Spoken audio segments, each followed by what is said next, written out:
some noise in the background, but that is fine because I still think that you still understand naman what I am talking about. This is the Knowledge Catalog, and this is a topic under the Social Studies, Education for Sustainable Development. Let's begin. The United Nations Educational, Scientific, and Cultural Organization, or UNESCO, is pushing through with its one of its mandates, which is education for sustainable development. ESD as the right attitude for globalization and being an educator for sustainable development are the topics we are going to cover in this video. So that alam nyo na kung ano yung pag-uusapan natin dito, and if you want to end this video now, it's also up to you. Let's begin with ESD as the right attitude for globalization. Why is it the right why is education for sustainable development the right attitude for globalization? We begin by tackling first the Western capital.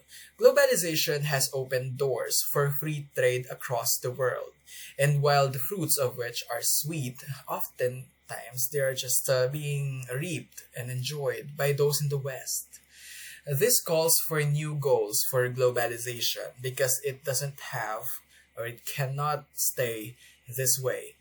Ones that are promoting respect, equality, promotion of the rights and association and of children. Through the United Nations Millennium Development Goals, when we were still in 2010, there was this 5-year project by the UN, and they called it the Millennium Development Goals that must be done by 2015. Yeah, the MDGs were supposed to be done by 2015. The governments were supposed to have eradicated poverty altogether, but it could have been possible only if they have taken their respective pledges quite more seriously. Such pledges must have lifted the common person's expenses daily from $1 budget, which are around 1.2 billion people lang naman. So, prescriptive solutions were offered by most first world countries, yung mga talagang mga advanced na mga countries. Yung mga countries na progressive, yung mga countries na mayayaman. At first, they offered 0% of their gross domestic product to poor countries. It's just that hindi nila nagawa yon, even just a third of what they pledged. They were not able to do that.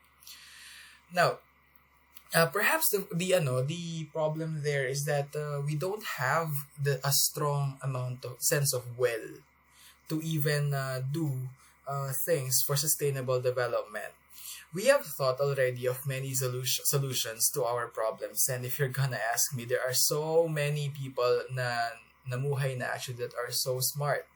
And through the years when they were supposed to be implemented, the government's lack of political will to even feel responsible has hindered all of these developments, all of these supposed developments. Our sense of responsibility is congruent with the actions we take, and the nature of such actions and our will can only get to be developed through educated public opinion. If we are going to teach students about the different problems that we have in our society, and if we are going to train them to in terms of solving these problems, in terms of thinking about these problems way before they even get the reins to drive this society, if we teach them sustainable development, we are hoping that these generations are going to have a stronger sense of will and responsibility. An educated people, a state of educated people who are aware of the problems of the world, who feels the pain of being in constant need for food, security, and healthful conditions. This is the kind of people that we need to educate. It is our task as educators to create a global sense of responsibility, and it is only possible through education for sustainable development. If the problem is the will, why don't we train our students to have a stronger sense of commitment to solving problems? The next part of our discussion is going to be education for all. Education for all is accepting education as a human right. Okay, so again, education is accepted as a human right. Governments must ensure the widest participation of its people to basic education and must strictly enforce free education. Ang pinaka gustong mangyari ng EFA or ng Education for All is for all of the citizens of all societies to be participating in instructional activities, okay, in the activities of the government that are pushing through with education. Yun ang gustong mangyari ng EFA. The governments in turn must be strictly implementing EFA as one of their thrusts. Kailangan walang fees na makokollect from the students and their families kasi ang government na dapat ang mag-shoulder ng mga funds na yon, given that they have enough funds to fuel their own campuses and their own programs. While the widest participation as per EFA is important, it has to employ in its agenda ESD concepts that will develop students' sensitivity and the sense of responsibility to create a sustainable future. Ang pinakagusto lang na ibig sabihin nito is, if education for sustainable development aims at developing a new breed of students that are actually thinking about problems and are actually committed to solving these problems, and if EFA is aiming at involving or having a maximum participation of students across all countries, putting these two together, putting ESD and EFA together is the way to go. This is done through the involvement of economic, social, and the environmental dimensions of ESD.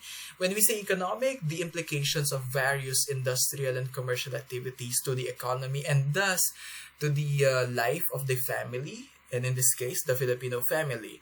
When we say social, the various things that are happening in our society, various accusations and allegations of graft and corruption, inequalities, gender identities, and all of those stuff that must be taken seriously. They must be implemented. They must be talked about in an ESD environment, in an ESD inclined educational classroom or educational milieu. And environmental dimensions. As a science teacher, this is actually one of my key roles to make sure that my students are going to be literate in terms of managing environmental resources. We call it in science as environmentally literate. Key components of ESD include education for human rights, environment protection, gender equality, health, HIV/AIDS prevention, peace, and international solidarity.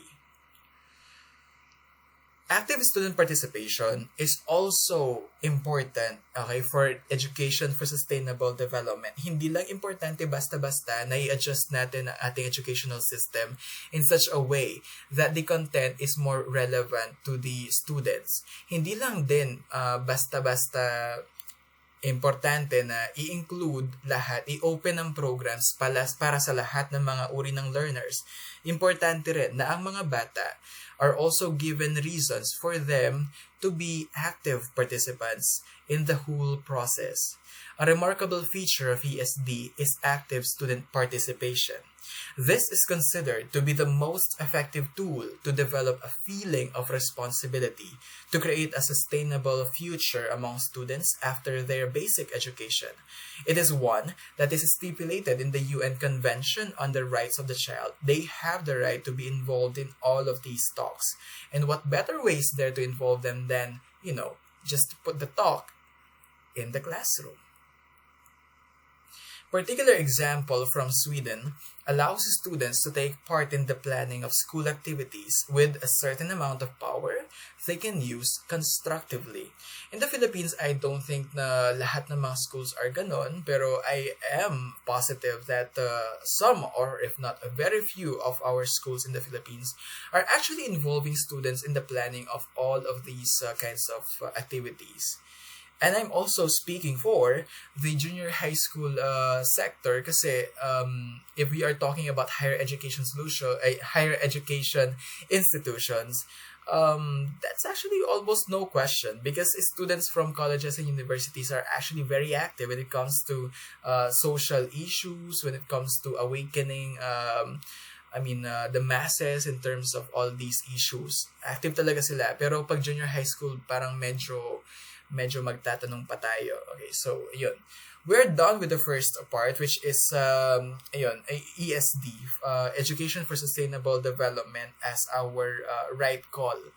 The next part is going to be about being an educator for sustainable development. So tayo mga teachers, what are the things that we can do in order for us to be teachers for sustainable development? First is we need to accept, or we need to practice teaching learners for sustainability. Learners of today are ever so diverse. Napaka-iba-iba nila. Napakarami nilang mga talents. And perhaps it is because of the gifts of our good economy so far in the past, and with the advancement of various technological tools that we have right now. Unlike the previous systems of education, before kasi, it only allows the excellence of students who are great at memorizing, listening, speaking, and sitting still. Ngayon, mas iba na. Mas marami ng avenues for learning, mas marami ng ways to express intelligence, and so we can just stick to the academic practices. We have to also open doors for the arts, for different expertise na meron ng mga bata ngayon. They are so diverse. Now, there is also a need then, if you have a very diverse group of students, there's also a big need for a dynamic teacher. Okay, so a dynamic teacher is someone who can employ a variety of techniques to teaching.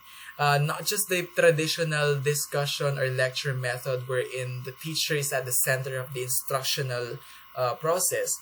The teacher for sustainable development must be a dynamic one. 5 of the 10 major aspects to support quality education involves the learners and are as follows.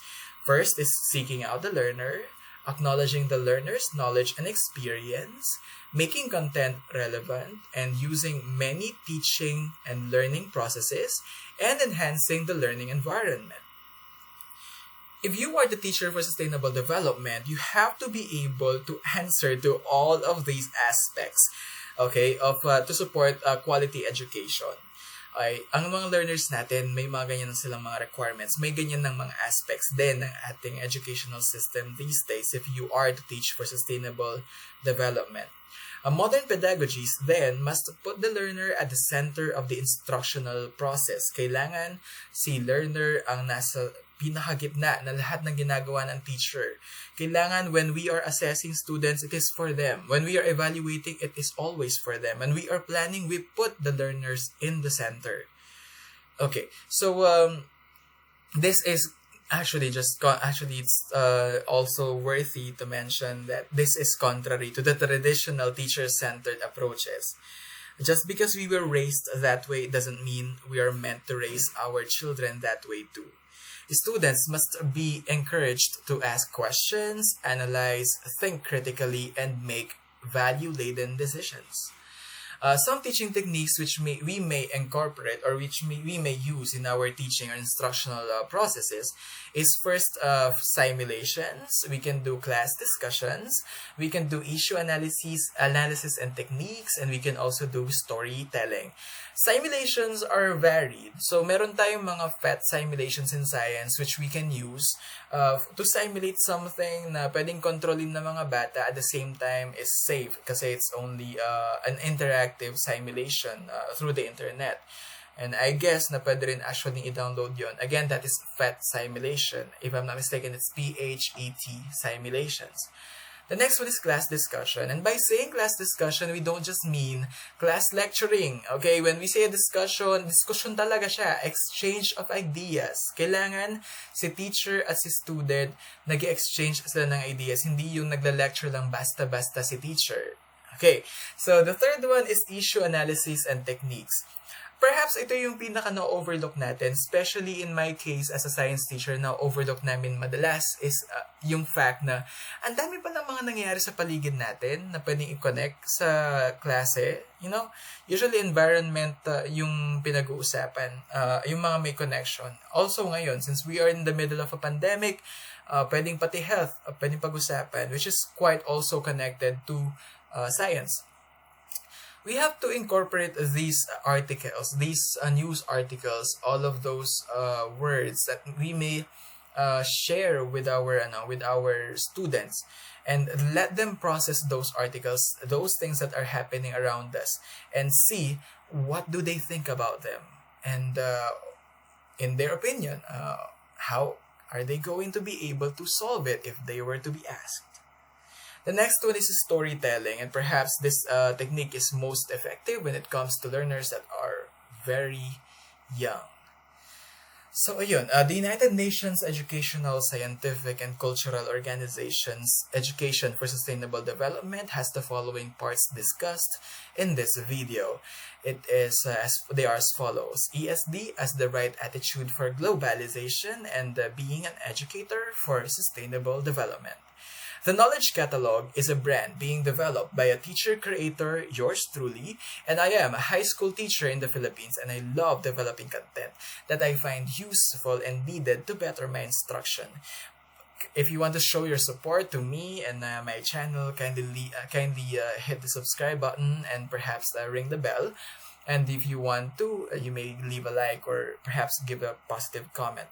Again, I am just using these videos for instructional purposes, and perhaps they will be something, or they may be something that you may need as well. If you want to have a copy of this presentation, of the presentation I used for this video, you may always send me a message to my through my Facebook page, which is facebook.com/knowledge catalog/. See you in the next video.